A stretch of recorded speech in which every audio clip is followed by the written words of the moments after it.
ಲಕ್ಷ್ಮೀ ಬಾರಮ್ಮ ಧಾರಾವಾಹಿಗೆ ಒಳ್ಳೆಯ ವೀಕ್ಷಕರ ಬಳಗ ಇದೆ. ಹಾಗೆ ನೋಡಿದರೆ ಕಲರ್ಸ್ ಕನ್ನಡ ವಾಹಿನಿಯಲ್ಲಿ ಪ್ರಸಾರವಾಗುತ್ತಿರುವ ಧಾರಾವಾಹಿಗಳ ಪೈಕಿ ಹೆಚ್ಚು TRP ಸಿಗುತ್ತಿದ್ದದ್ದೇ ಲಕ್ಷ್ಮೀ ಬಾರಮ್ಮ ಸೀರಿಯಲ್ಗೆ.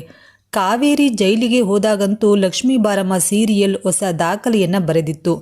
ಎಲ್ಲ ಧಾರಾವಾಹಿಗಳನ್ನು ಮಣಿಸಿ ಕನ್ನಡ ಕಿರುತೆರೆಯಲ್ಲೇ ನಂಬರ್ 1 ಸೀರಿಯಲ್ ಎಂದೆನಿಸಿಕೊಂಡಿತು.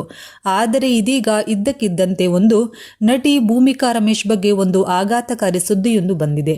ಹಾಗಾದ್ರೆ ಏನಿದೆ ಸುದ್ದಿ ಅಂತ ನೋಡೋಣ ಬನ್ನಿ. ಅದಕ್ಕೂ ಮುನ್ನ ನಿಮಗೂ ಲಕ್ಷ್ಮೀ ಬಾರಮ್ಮ ಸೀರಿಯಲ್ ಇಷ್ಟ ಅನ್ನೋದಾದ್ರೆ ಈ ವಿಡಿಯೋಗೆ ಲೈಕ್ ಮಾಡಿ, ಹಾಗೆ ನಮ್ಮ ಚಾನಲ್ ಅನ್ನ ಸಬ್ಸ್ಕ್ರೈಬ್ ಮಾಡಿ. TRP ಬಾರದ ಕಾರಣ ವೀಕ್ಷಕರ ಗಮನ ಸೆಳೆಯುವಲ್ಲಿ ವಿಫಲವಾದ ಕಾರಣ ಕೆಲ ಸೀರಿಯಲ್ಗಳು ಏಕಾಏಕಿ ಅಂತ್ಯವಾಗಿದ್ದು ಕಣ್ಣ ಮುಂದಿವೆ.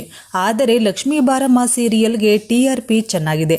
ಕಾವೇರಿಗೆ ಜನ ಬೈತಾ ಇದ್ರು, ಮುಂದೇನಾಗುತ್ತೆ ಎಂಬ ಕುತೂಹಲದಿಂದ ಲಕ್ಷ್ಮೀ ಬಾರಮ್ಮ ಸೀರಿಯಲ್ನ ಮಿಸ್ ಮಾಡದೆ ನೋಡ್ತಾ ಇದ್ರು. TRPಯಲ್ಲಿ ಪೀಕ್ನಲ್ಲಿ ಇರೋವಾಗಲೇ ಲಕ್ಷ್ಮೀ ಬಾರಮ್ಮ ಸೀರಿಯಲ್ ಅಂತ್ಯವಾಗಲಿದೆ.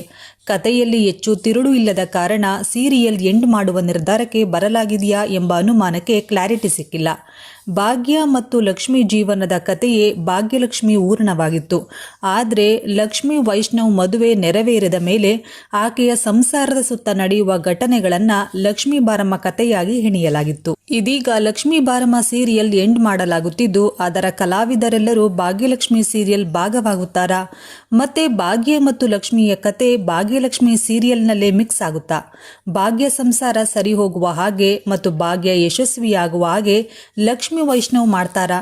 ತಾಂಡವ್ ಮತ್ತು ಶ್ರೇಷ್ಠಗೆ ಲಕ್ಷ್ಮಿ ಬುದ್ಧಿ ಕಲಿಸ್ತಾಳೆ ಎಂಬುದನ್ನ ಕಾದು ನೋಡಬೇಕಿದೆ. ಇನ್ನು ಲಕ್ಷ್ಮಿ ಪಾತ್ರದಲ್ಲಿ ನಟಿಸುತ್ತಿರುವ ನಟಿ ಭೂಮಿಕಾ ರಮೇಶ್ಗೆ ಬೇರೆ ಭಾಷೆಗಳಲ್ಲಿ ಬೇಡಿಕೆ ಹೆಚ್ಚಾಗಿದ್ದು, ಈ ಎಲ್ಲ ಕಾರಣಗಳಿಂದಾಗಿ ಲಕ್ಷ್ಮೀ ಬಾರಮ್ಮ ಸೀರಿಯಲ್ ಅನ್ನ ಮುಕ್ತಾಯಗೊಳಿಸುತ್ತಿದ್ದಾರೆ ಎನ್ನುವ ಸುದ್ದಿ ಹರಿದಾಡುತ್ತಿದೆ.